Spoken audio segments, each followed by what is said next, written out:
নমস্কার, বলছি আপনি তো একটা সমস্যায় পড়েছেন। আপনি আমাদের দেশের জওয়ান, যিনি আজকে সমস্যায় পড়েছে, আপনি আমাদেরকে রক্ষা করেন, অথচ আজকে আপনি পড়েছেন সমস্যায়। আর আমরা দেশের সাধারণ নাগরিক যারা আপনাদের উপর ভরসায় নিশ্চিন্তে রাত্রে ঘুমায়। তো আপনি যে সমস্যাটায় পড়েছেন সেটা আপনি বলুন কাইন্ডলি। স্যার, ঘটনাটা হচ্ছে কালকে আমি দুপুর 2টোর সময় ডিউটি ছেড়ে আমি লাইনে এসেছি, জাস্ট খাওয়া দাওয়া করে বসেছি। আমার মেয়ে ভিডিও কল করে আমার সেরকম দেখাচ্ছে যে পাপা আমার মাথা ফেটে গিয়েছে, এতটুকু বলি ফোনটা পেলাম না আমি। আমার বাড়িতে সিসিটিভি ক্যামেরা লাগানো আছে, তারপরে আমি সিসিটিভি ফুটেজ দেখতে পাই খোসবাসপুরের কিছু দুষ্কৃতী এসে আমার বাড়িতে আমার মেয়েকে, আমার ছেলেকে, আমার বউকে বেধড়ক মারামারি করে ওদেরকে ওই জমিতে ফেলে দেয়।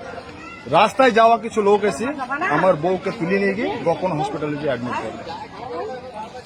এই বিষয় নিয়ে আমি কান্দি থানার আইসিকে তৎক্ষণাৎ ভিডিও রেকর্ডিং পাঠাই। ওখান থেকে কান্দি থানার আইসি প্রথমে ভিডিওটা দেখলেন, দেখার পরে তারপরে পুলিশ প্রশাসন পাঠালেন গকন হসপিটালে।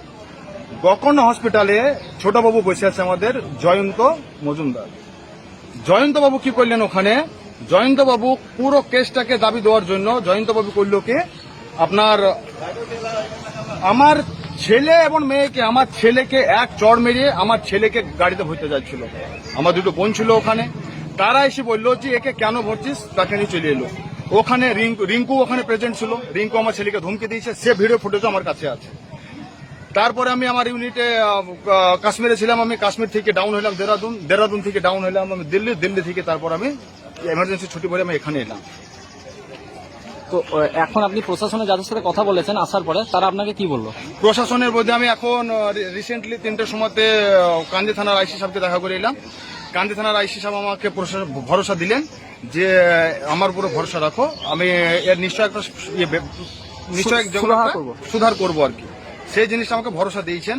কিন্তু কান্দি থানার পুলিশ শুধুমাত্র কান্দি থানায় না, গোটা পশ্চিম বাংলারই এইরকম হাল। আমাদের মতো সেনার জওয়ানরা কেন সুরক্ষিত থাকবে না? আমরা পুরো দেশের বাচ্চাদেরকে রক্ষা করছি। আজকে আমার বাচ্চাকে নিয়ে আমাকে হসপিটালে বেড়াতে হচ্ছে।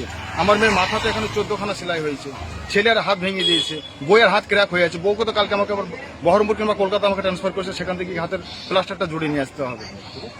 আচ্ছা, তো এই মুহূর্তে পরবর্তী প্রশাসনের উপর আপনার ভরসা রয়েছে?